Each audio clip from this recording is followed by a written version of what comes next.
গত 17 বছর আমরা অপেক্ষা করেছিলাম বাংলাদেশে গণতন্ত্র প্রতিষ্ঠা হবে, কিন্তু 12ই ফেব্রুয়ারি বাংলাদেশে যেটা প্রতিষ্ঠিত হয়েছে সেটা গণতন্ত্রের বদলে বাংলাদেশে জিয়াতন্ত্র প্রতিষ্ঠা করা হয়েছে। তারা আমাদের ব্যাংকগুলো দখল করেছে, তারা পার্লামেন্ট দখল করেছে, দুদক দখল করেছে, সন্ত্রাসী কায়দায় 11 দলীয় জোটের যারা নেতৃবৃন্দ তাদের বাসায় হামলা চালাচ্ছে।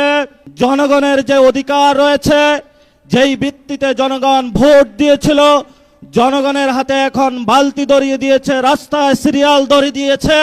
আমরা যেখানে নিশ্চিত চেয়েছিলাম বাংলাদেশের মানুষ, ব্যবসায়ীরা নিরাপদ থাকবে, আজকে একজন ব্যবসায়ী আমাকে বলছেন 6টার পরে হলো দোকানে কাস্টমার আসে, 6টার পরে হলো সরকার আমার দোকান বন্ধ করে দিয়েছে।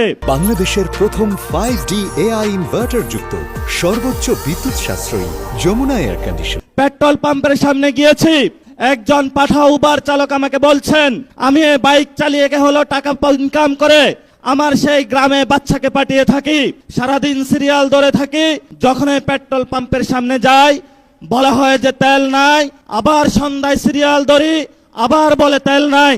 তাহলে আমি সংসারটা চালাবো কিভাবে?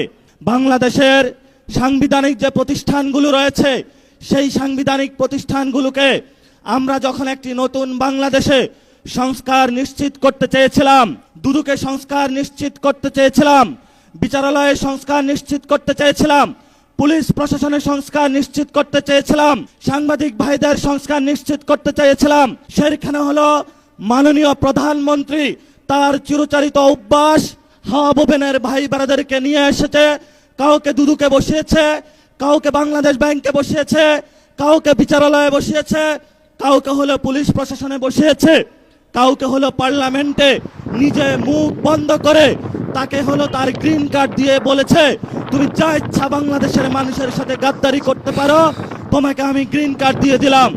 এই যদি হয় জিয়াউর রহমানের সন্তানের ভবিষ্যৎ, এই সন্তানের ভবিষ্যতের সাথে বাংলাদেশের ভবিষ্যৎ যাবে না, যাবে না, যাবে না। বাংলাদেশের ভবিষ্যৎ যাবে উসমান হাদির পথে, বাংলাদেশের শান্তির পথ যাবে আমাদের 71-এর শহীদদের পথে, বাংলাদেশের ভবিষ্যৎ যাবে 24-এর গণ অভ্যুত্থানের শহীদদের পথে। যদি এই পথে বাধা হয়ে দাঁড়ায় আমরা তাদেরকে প্রতিরোধ করতে প্রস্তুত আছে ইনশাআল্লাহ।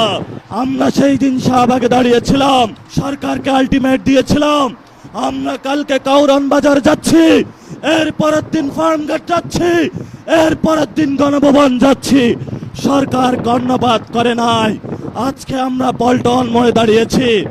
আপনাদের জানাশোনা থাকার কথা, ইলেকশনের পরে আমাদের 11 দলীয় জোটের প্রথম প্রোগ্রাম বাইতুল মোকাররমে হয়েছিল। আজকে আমরা আরেকটু এগিয়ে সেখানে প্রোগ্রাম করেছি।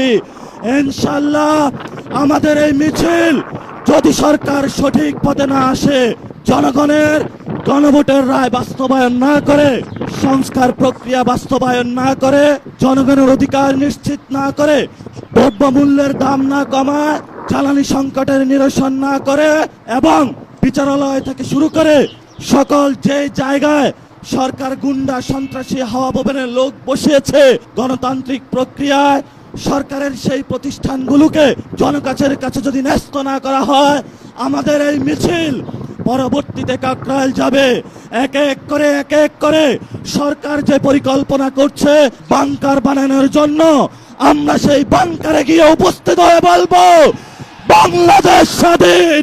সেই স্বাধীনতার আওয়াজ দিয়ে আমাদের এই মিছিল চলবে, আজাদির সংগ্রাম চলবে।